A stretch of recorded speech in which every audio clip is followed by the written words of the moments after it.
ह्या व्हिडिओतल्या दृश्याला पाहिल्याच्या नंतर एखादा तीक्ष्ण बाण काळजालाही भेदून जावा, अश्रूची लहर डोळ्यातून वहावी, अंगावरती ममतेचा रोमांच उभा राहावा। माणुसकी जिवंत आहे का दफन झाली हा सुद्धा मोठा प्रश्न पडल्याशिवाय राहत नाही। एक कामगार महिला ताई, तिला तहान लागली म्हणून बाजूच्या घरी ती पाणी पिण्यासाठी जाते आणि बाजूच्या घरी असलेल्या ताईला ती विनवण्या करते, ताई साहेब आम्हाला पाणी द्या, आम्हाला तहान लागलेली आहे। परंतु घरातली ताई साहेब ज्या वेळेला बाहेर येते, ताई साहेबाच्या वागणुकीतून जातीवादक विचार तिच्या मस्तकातला आपल्याला त्या विचाराचं दर्शन झाल्याशिवाय राहत नाही। ती ताई साहेब म्हणते, तू दूर जा, तू दूर जा। म्हणजे जातीवादक विचार तुमच्या मस्तकामध्ये आजही सज्ज होतो। तुमच्या कर्तृत्वातून एक कलंकित वागणूक त्या कामगार महिलेला सुद्धा निर्माण झाल्याशिवाय राहत नाही। आणि ती पाण्याची बॉटल घेऊन ती भर रस्त्यामध्ये ती बॉटल ठेवते आणि त्यावेळेला ती कामगार महिला ती बॉटल उचलते।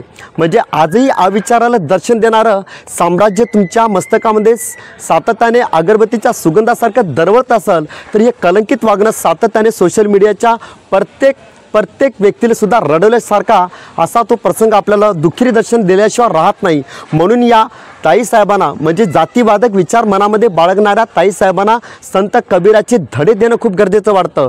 संत कबीराचे धडे शिकणंही तितकं महत्त्वाचं वाटतं।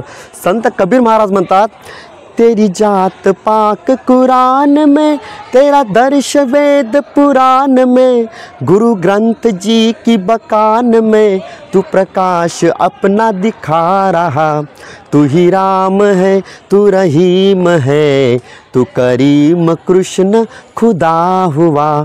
तू ही वाहे गुरु, तू यशो मसीह, हर नाम में तू समा हुआ। तू ही राम है।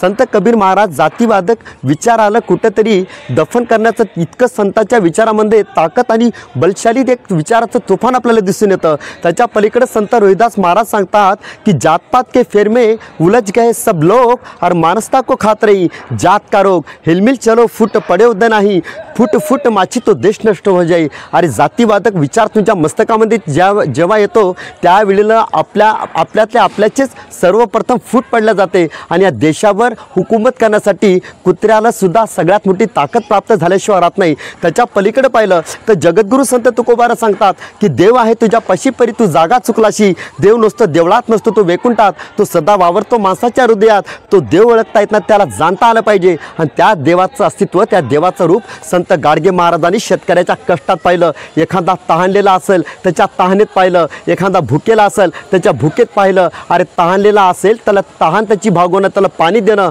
म्हणजे सर्वात मोठं देवाचं अस्तित्व त्या ठिकाणी आपल्याला दर्शन दिल्याशिवाय राहत नाही। एखादा भुकेला असेल त्याच्या पोटाला अन्न देणं, त्यामध्ये सुद्धा देवाचं सर्वात मोठं सामर्थ्य निर्माण झाल्याशिवाय राहत नाही। म्हणून या व्हिडिओच्या माध्यमातून दृश्य पाहिल्याच्या नंतर त्या ताई साहेबांच्या कलंकित वागण्यामुळे मला असं सांगावंसं वाटतं की तिच्या घरातल्या देवारातला देवसुद्धा पळून गेला असेल। म्हणून सावधगिरी बाळगणे ही तितकं महत्त्वाची असते। मानवता धर्मच हा सर्वात मोठा आणि सर्वश्रेष्ठ धर्म असतो। या व्हिडिओच्या माध्यमातून इतकं तरी सांगावंसं वाटतं।